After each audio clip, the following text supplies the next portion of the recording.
Rais wa Marekani Donald Trump anatarajiwa kupokea taarifa ya kiusalama ya ngazi ya juu siku ya Jumanne kuhusu hatua zinazoweza kuchukuliwa dhidi ya serikali ya Iran kufuatia kuenea kwa maandamano makubwa ya wananchi dhidi ya utawala wa Kiislamu na kuongezeka kwa hatua za kiusalama nchini humo.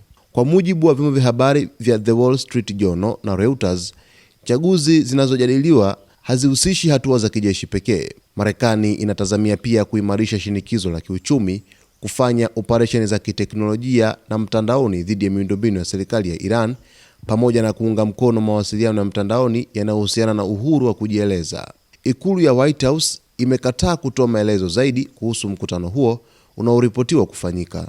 Wakati huo huo, serikali ya Iran imekuwa ikichukua hatua za kudhibiti hali ya usalama kufuatia maandamano yanayoendelea katika miji mbalimbali. Mawasiliano ya mtandao yameripotiwa kukatika au kupungua katika baadhi ya maeneo, hali ambayo imefanya iwe vigumu kupata taarifa kamili kuhusu kinachoendelea.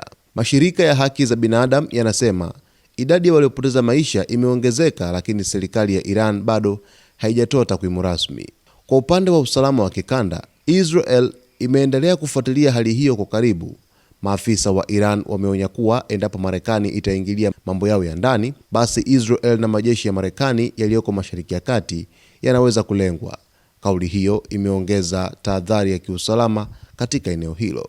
Lakini katika kauli hiyo ambayo Irani imeweza kuitoa, Spika wa Bunge la Jamhuri ya Kiislamu ya Iran, Mohammad Kalibafu, alizungumza wazi akiwa bungeni kwamba Irani inaweza kuchukua hatua za kijeshi zaidi endapo Marekani itaanzisha uchokozi, na kusema kwamba Israel pamoja na kambi zote za Marekani katika ukanda wa Mashariki ya Kati, lakini rasilimali zote za Marekani pia katika ukanda wa Mashariki ya Kati, meli zake zote za kijeshi zinaweza kulengwa pindi tu watakapoanzisha shambulizi la kijeshi dhidi ya Iran. Lakini vile taarifa ambazo jana ziliripotiwa na vyombo vya habari vya Axios pamoja na gazeti la Telegraph vilieleza wazi kwamba rais wa Marekani Donald Trump amepokea ushauri kutoka katika jeshi la Marekani kwamba huu si muda sahihi wa kuweza kuanzisha mashambulizi ya anga dhidi ya taifa la Iran, kwa sababu ambazo walizieleza kutokana na kwamba Marekani kwa hivi sasa inatakiwa iweze kusoma mchezo vizuri kabla ya kuweza kuanzisha mashambulizi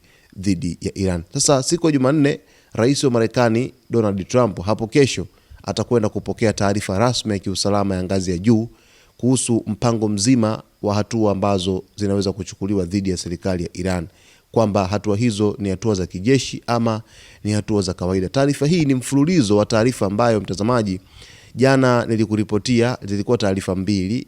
Taarifa ya kwanza ilikuwa ni kile ambacho kilizungumzwa hapo awali na jeshi la Marekani dhidi ya rais Donald Trump kuweza kumshauri, lakini taarifa ya pili ilikuwa ni taarifa ya kina zaidi kuhusu sababu ambazo jeshi la Marekani linaona kwamba hizi zinapelekea kwamba Trump asiweze kuishambulia Irani kwa hivi sasa kutokana na hali ilivyo ya mzozo katika ukanda wa Mashariki ya Kati. Basi mtazamaji wetu, kwa taarifa zaidi endelea kuwa nasi wakati wote hapa kwa kusubscribe channel yetu, kulike, kucomment pamoja na kushare.